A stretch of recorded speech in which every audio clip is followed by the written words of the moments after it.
بسم اللہ الرحمن الرحیم۔ ہر سال آپ حج کرنا چاہتے ہیں، آپ عمرہ پہ جانا چاہتے ہیں، آپ اپنا بنگلہ خریدنا چاہتے ہیں، آپ کو اپنی گاڑی کی ضرورت ہے۔ سن لیں کس طرح اس کو پڑھیں گے۔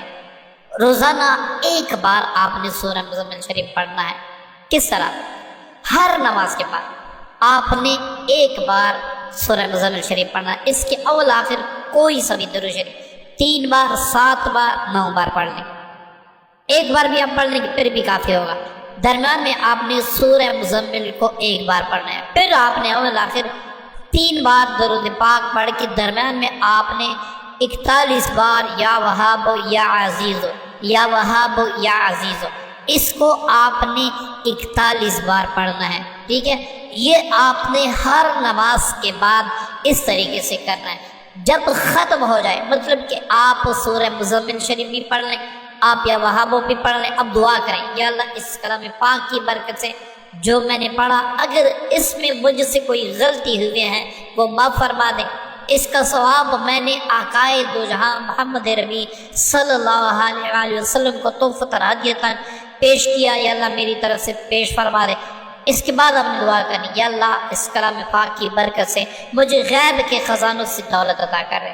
معززین، اس وظیفے کی کتنی بڑی خوبیاں ہیں، میں صرف 3 چیزیں بتاتا ہوں۔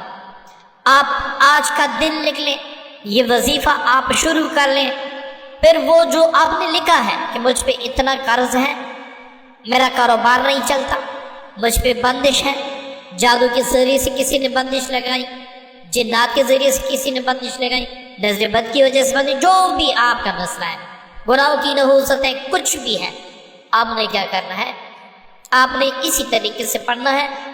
اب آپ نے لکھ کے دینا ہے، ٹھیک ہے، سارا کچھ آپ نے لکھ دینا ہے کہ آج سے میں نے یہ وظیفہ شروع کیا، میرے ساتھ یہ پرابلم ہے۔ اب میری اسی بتائے ہوئے طریقے سے جو کہ میں نے پہلے بتا دیا، اب 7 دن پڑھیں گے، 7 دن میں آپ کو قرض ادا کرنے کی سبیلیں پیدا ہو جائیں گی، غیب سے راستے پیدا ہو جائیں گے، آپ کو اللہ تعالیٰ غیب سے نوازنے لگے گا۔ اسی طرح آپ مزید پڑھتے جب آپ کو 11 دن گزریں گے تو انشاءاللہ آپ کے پاس پیسہ آنا شروع ہو جائے گا۔ اچھا، وظیفہ، اسی وظیفے کو پڑھتے وقت اگر آپ اپنے پسند کی عطر پر بھی دم کریں اور تھوڑے سے پانی پر بھی دم کریں، اس پانی کا آپ اپنے گھر میں 2 وقت چھڑکاؤ کیا کریں، تھوڑا سا پی بھی لیا کریں، اپنے گھر والوں کو بھی دیں، اور جو عطر آپ نے دم کیا ہے وہ آپ صبح فجر کے بعد، مغرب کے بعد تھوڑا کپڑوں پہ لگا لیا کریں۔ اس سے آپ کی سیفٹی بھی ہوگی۔ مطلب یہ وظیفہ صرف یہ نہیں ہے کہ جادو کی بندش کے توڑ کر دے گا، جنات کی بندش کا توڑ کر دے گا، بلکہ یہ آپ کی سیفٹی بھی ہے۔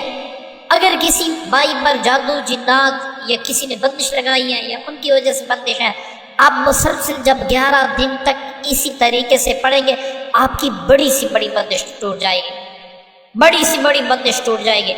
اور یہ وہ سورہ مبارکہ ہے کہ جو کوئی پڑھتا ہے اللہ تعالیٰ اس کو عزت بھی نواز دیتا ہے، رزق بھی نواز دیتا ہے، دولت بھی نواز دیتا ہے۔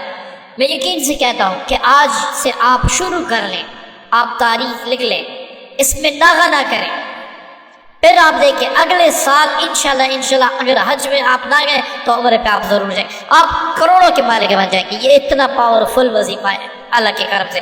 بس آپ کا یقین ہونا چاہیے، آپ کا ایمان ہونا چاہیے کہ میں اس غنی رب کے ذات، اس غنی ذات کے دربار پہ آ گیا ہوں جو کسی کو بنا نہیں کرتا، اس کا خالی لوٹانا یہ اس کے شان کے خلاف ہے۔ آپ اس ایمان سے، آپ اس یقین سے یہ وظیفہ پڑھیں، پھر میں گارنٹی دیتا ہوں اللہ کے فضل سے آپ ایک دن ضرور کروڑ پتی بنیں گے۔ چند دن میں، چند ہفتوں میں، چند مہینوں، 1 سال میں آپ وہ کچھ پالیں گے جو آپ نے 30-40 سال اچھی طرح اسٹرگل کر کے بھی نہیں پایا، اتنا کچھ پالیں گے۔ دوسری بات معززین، یہ ایک بات یاد رکھیں، بعض لوگوں کی آمدن زیادہ ہوتی ہے لیکن اس آمدن میں برکت نہیں ہوتی۔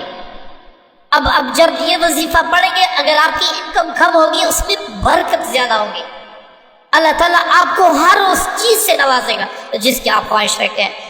اور ایک وقت یہ وظیفہ پڑھتے ایسا بھی آئے گا کہ آپ کسی جگہ بیٹھ کے صرف تصور کریں گے کہ آج میں اچھی کھجوریں کھا لوں، منٹ 2 منٹ 5 منٹ 10 منٹ آدھے گھنٹے کے بعد آپ کو کھجور مل جائے گی۔ جو آپ کے دل میں آئے گا انشاءاللہ وہ ہوگا، جو آپ کی زبان سے نکلے گا انشاءاللہ ویسے ہوگا۔ یہ اتنا پاورفل وظیفہ ہے، صرف دور کے لیے نہ سمجھے، ہر کام کے لیے۔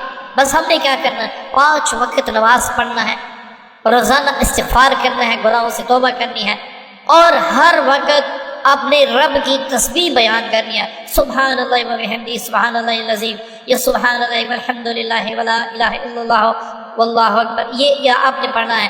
اور کوشش کرنی ہے جھوٹ، غیبت، اسی طرح مزید جو دوسرے گناہ ہیں ان سے بچتے رہنا ہے۔ پھر آپ دیکھیں اللہ تعالیٰ آپ کو کیسے اور کن خزانوں سے عطا کرتا ہے، آپ کو وہم و گمان ہی نہیں ہوگا۔ صدقے جاریہ کے لیے اس ویڈیو شیئر ضرور کیجیے گا، دعا کی درخواست ہے۔ اللہ حافظ۔